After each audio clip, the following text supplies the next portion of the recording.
Hey guys, I'm Bob. I'm Barb. Together we make up HetteshWorld. Today we're taking you on a ride of our top 5 Florida. from Gator Country to the Gulf of America. We're going to show you a whole bunch of twists and turns and forests. Oh, and a polar plunge. If you're looking for Florida's best Spyder rides, come with us. So come on, Bobby, let's ride.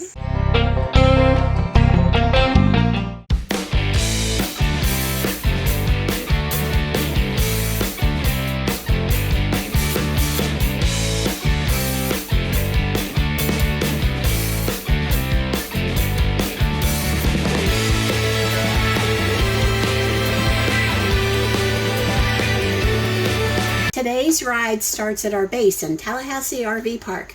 We're headed south through the Apalachicola National Forest, cruising all the way to Alligator Point and then wrapping it up at St. Mark's Lighthouse.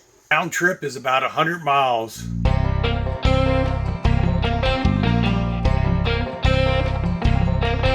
There's something about a wide open road surrounded by grass and trees that makes you breathe a little deeper. It's the kind of stretch where you just let the Spyder glide. As you cross the bridge, you start to feel it. Salt in the air, the shimmer of the Gulf on the horizon. And just like that, the road turns coastal. Houses line the edge like they're guarding paradise. You get glimpses of ocean, and yes, we're riding on sand. The Can-Am handles just fine. Alligator Point is part of the Forgotten Coast, a stretch of shoreline that's never been overdeveloped. It's been home to oysters, sea turtles, and yes, more than a few gators over the years. This is Alligator Point, but don't expect a big beach day. It's more of a narrow strip of land with a dock, a few homes, and a whole lot of quiet. If you want a view, you gotta grab a bite. The local restaurants are right on the water. Leaving the point, we rode toward the lighthouse. Fewer buildings and more palms. Sun on your face, road in front of you, it's everything I love about riding. St. Mark's Lighthouse has been watching over this coast since 1842. It's the second oldest lighthouse in Florida and still stands as a quiet guardian of the bay. We caught butterflies just doing their thing. No rush, no reason, just beautiful. Low tide brought in a few surprises, just like a little alien sea noodle. I was not touching that. That's a wrap for Ride 1. Today's journey begins deep in the Florida Everglades. Leaving Big Cypress RV Resort, we ride through the quiet beauty of the Everglades National Forest, cut through the charming town of Everglades City, and roll onward to the historical Route 41. This ride is about 60 miles. It feels like a journey back in time where swampland, history, and native heritage still shape the land.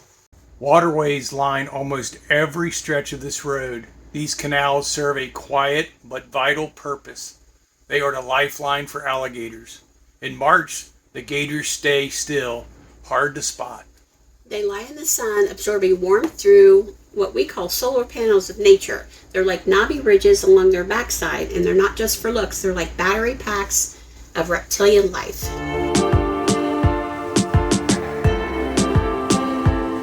This land still tells the story of the Seminole people. Forests deep into the swamps, they endured and thrived. Today, they remain a powerful presence in the region, owning and operating the Hard Rock Empire and maintaining large-scale farms across South Florida.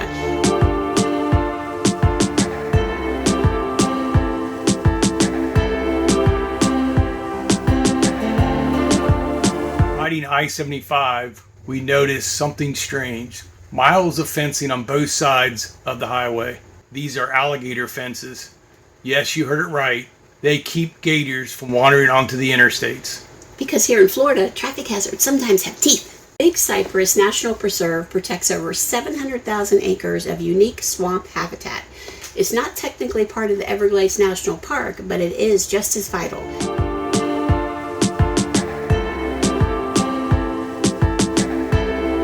Everglades City was once a boomtown for the Tamiami Trail. Today it's a quiet coastal community, home to stone crabs, salty charm, and a gateway into wild Florida. Route 41, also called the Tamiami Trail, was built in 1920s to connect Tampa to Miami It cuts through the heart of the Everglades, once considered an impossible feat. We spotted an alligator here, warming in the afternoon sun.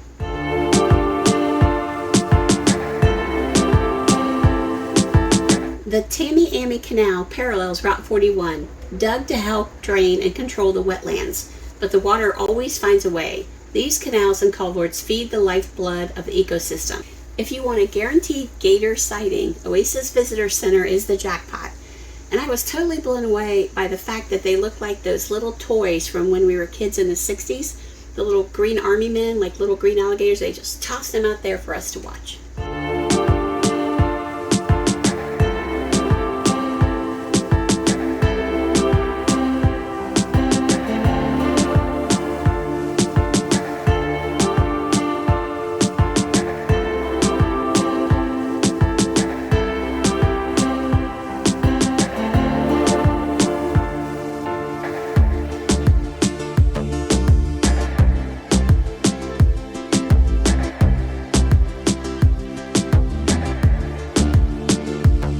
That's a wrap for the second. Today's ride starts in Wildwood, Florida.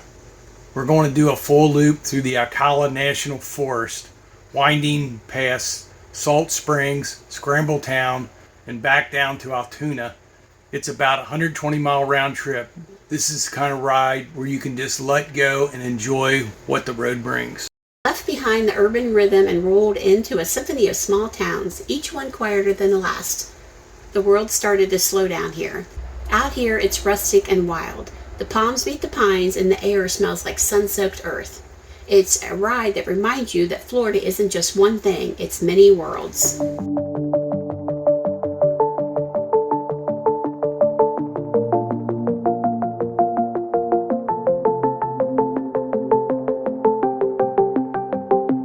Ocala National Forest is one of the oldest national forests east of the Mississippi, established in 1908.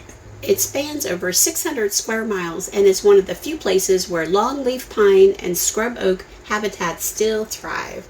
It's home to over 600 lakes, springs, and rivers, including the world-famous one like Jupiter Springs and Salt Springs. The forest plays a major role in preserving Florida's water systems, ecosystems, and rare wildlife. From black bear to bald eagle to endangered scrub jays, the forest protects it all.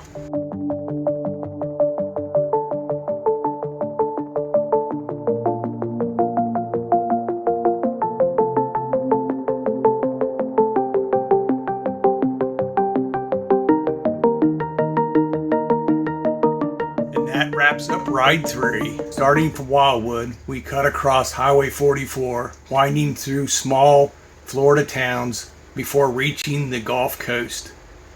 We know that's the Gulf of America. It's about 89 miles and it takes us just a little over 2 hours. But the farther we rode, the more Florida unfolded.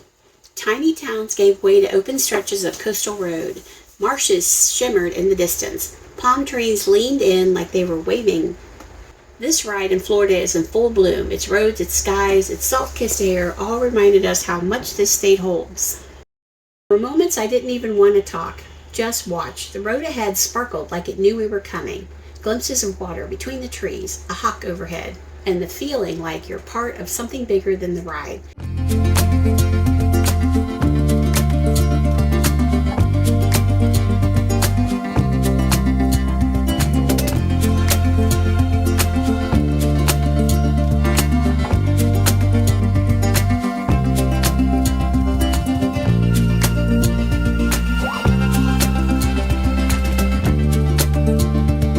Fort Island Beach is one of Florida's best kept secrets, located near Crystal River.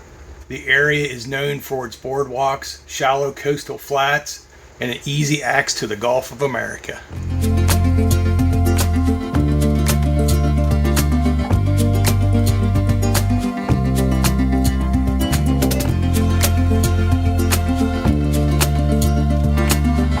Is a quieter kind of paradise. It's not far from Spring Hill and has a laid-back vibe, perfect for sunset watches and beach walkers. Historically, the region was once home to Native American tribes who relied on the coast for fishing and survival. Today it's a place to slow down, reflect, and just breathe.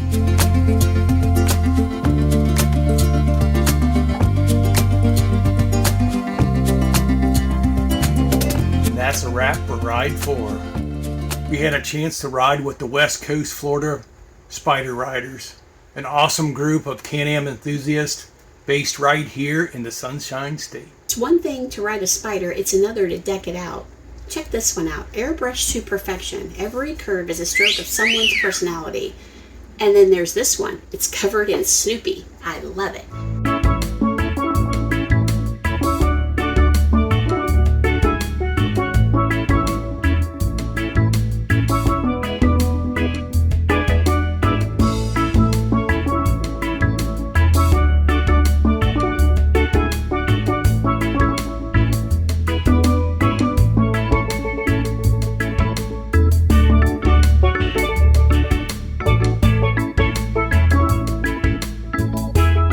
Our route today takes us from Riverview, Florida, weaving our way down to Paso Grill, right on the Gulf of America.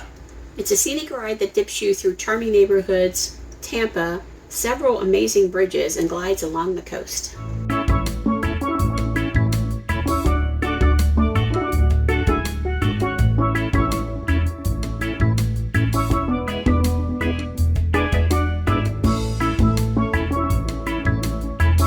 Started out with the cozy streets of Florida, and by the time we reached the water, let's just say someone had the bright idea that we should do a polar plunge, and that someone was definitely not me.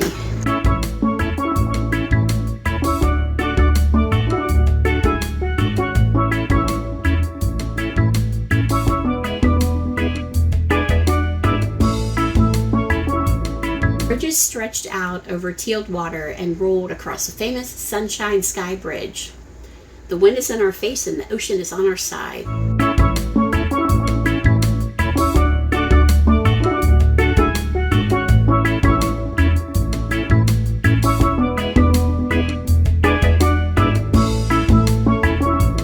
There's something about a Spyder that makes the world feel wider.